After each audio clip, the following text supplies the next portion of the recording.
Hey YouTube, it's Becky. We're going to talk about homeschool and the Blue Angels. You know those beautiful blue and gold jet planes that do aerobatic flying. When I was in high school, okay, this is going to date me, but that's okay. When I was in high school, that's when Top Gun was being filmed for the very first time, and I happened to live in the town next to Miramar. And so this is a place in San Diego where fighter planes it's a naval base and it's now a Marine base, but the airplanes would take off and fly right around my house. Well, the Blue Angels would come to town once a year, and my house was in the flight plan of their aerial show. Then the Blue Angels fly at the same time every single day because they practice things like the light, the sun in the sky, the horizon. They're looking at the topography of the land. And so I could stand in my backyard for three or 4 days before the actual air show and watch them practice their show with precision right from my backyard. It was fantastic.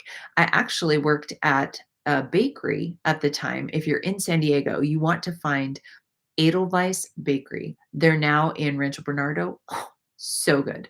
But I worked at a different branch back then, and we actually made the birthday cake for the lead actress, Kelly McGillis. So cool. So anyway, homeschool and Blue Angels. What on earth? What is the connection? So if you're new to this channel, I come out here every day to download tidbits of wisdom and encouragement to help you in your homeschool journey.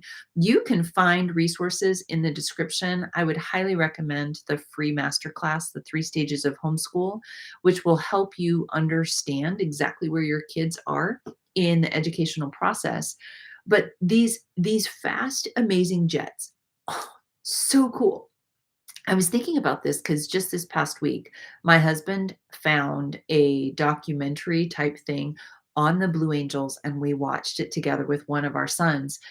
And I'm that ridiculous fan. I watched the Blue Angels so much as a young girl that it it brings me right back to that feeling of family and community, and I get the chills from the sound of the jets, the color scheme, same color scheme as my high school, so there's that kind of a connection. Same connection because it was at the same time as Top Gun. There's a lot of emotion for me when it comes to the Blue Angels. So I'm watching this program and I thought, I'm not going to get as excited as watching the real. I was wrong. I was wrong. Just watching the clouds gather around the planes as they, oh, so cool. So what does this have to do with homeschool? When pilots are chosen to be a part of the Blue Angels, one of the first things that they do is they go away to training. And one of the very first trainings that they put the pilots in is that, I don't know the right word, I think it's a centrifuge. They put them in that machine that spins around in circles in a controlled environment so that they can experience the same level of G force, gravitational pull against their body and their organs that they will feel during the maneuvers that they're going to perform. And they're looking for how the pilots respond to the gravitational pull. What do they do when they pass out? And when they pass out, the trainers will say things like, good, because they needed to be humbled, or good, we needed to see how they, recovered after that.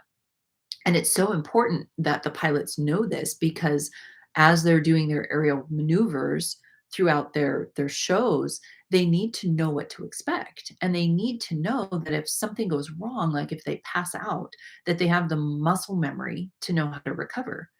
Well, in homeschool, we don't get strapped into that machine that spins us around in circles, but there's a very real emotional roller coaster that homeschoolers go through. And I was just talking to a homeschool mom yesterday and sharing, her kids are little, 7 all the way down to she's expecting her 5th son, just like me, or 5th child. And so she's got all these little kids and she's feeling this emotional overwhelm of, oh, I'm going to mess up. And I encouraged her by saying, "Oh, don't worry. That feeling never goes away. You will wrestle it your entire homeschool career." And I think it's important, just like a Blue Angel pilot would get strapped into that machine, surrounded by people that are going to walk them through the process of this is what it's supposed to feel like. This is what you do now. They're like, squeeze your glutes, hold your like they're walking them through the whole thing. It's so important that they're surrounded by that team so that as they're going through the process, they know this is normal, this is expected. They knew I was gonna pass out. They wanted and they're walking them through the process. I think with homeschool, you, like me, may have made the mistake of thinking that because you homeschool, you don't need your team around you that's gonna walk you through when things don't go as expected, or if you pass out because of the gravitational pull, or you get distracted by all of the things that are available for you and your children out there when it comes to education. And I'm telling you that the emotional roller coaster is a very real part of homeschooling.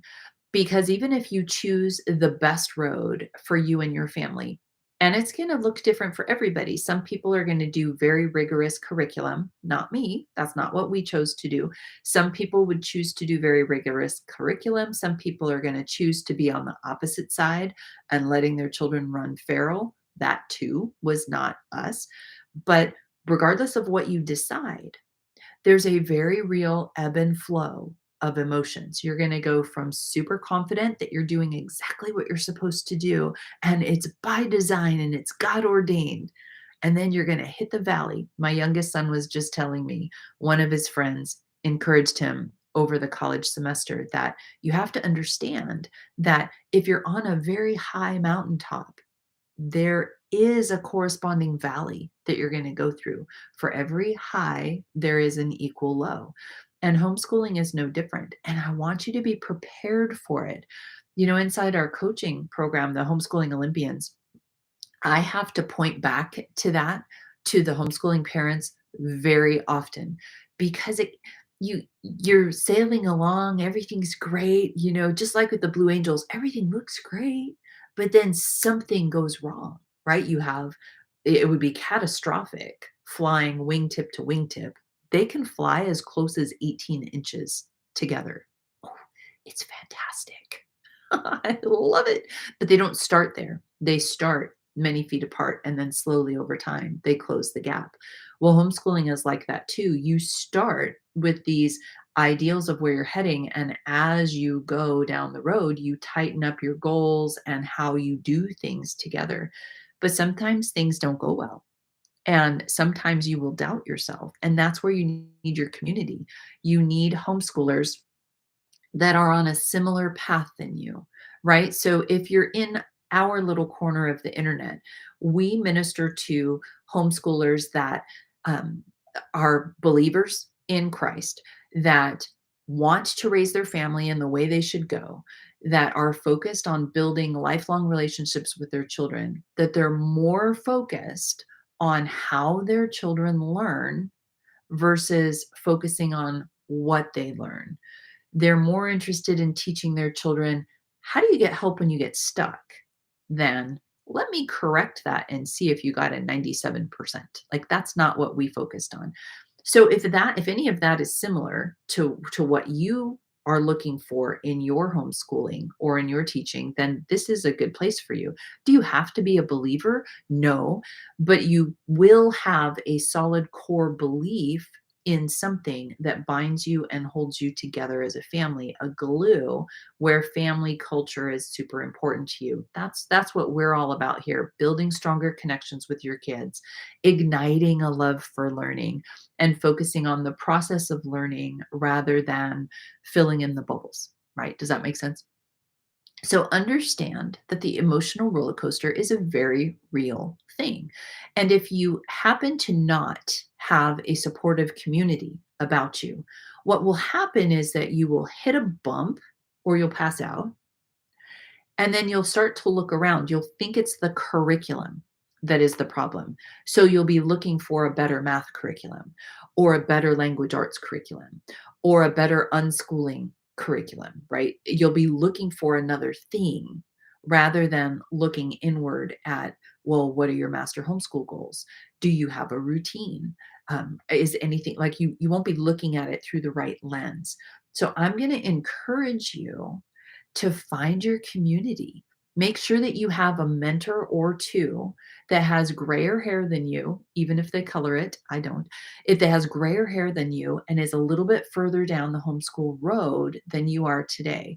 Because when you have questions, you want to ask your questions from people that you want answers from. If you just go to a random Facebook group or a random YouTube channel and you type in, how do you deal with a child that doesn't want to do math?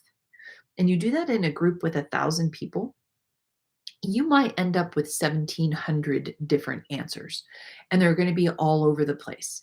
Some people are going to tell you to medicate your mathematically resistant child, and then the others are going to tell you, oh, just switch curriculum or just get them a tutor or send them to. There's going to be so much noise that you're going to be more frustrated and more confused. So you want to be asking questions of people that you can kind of see the fruit on their tree.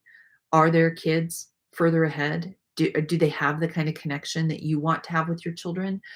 Or did the kids learn the skill that you're hoping to teach your own children?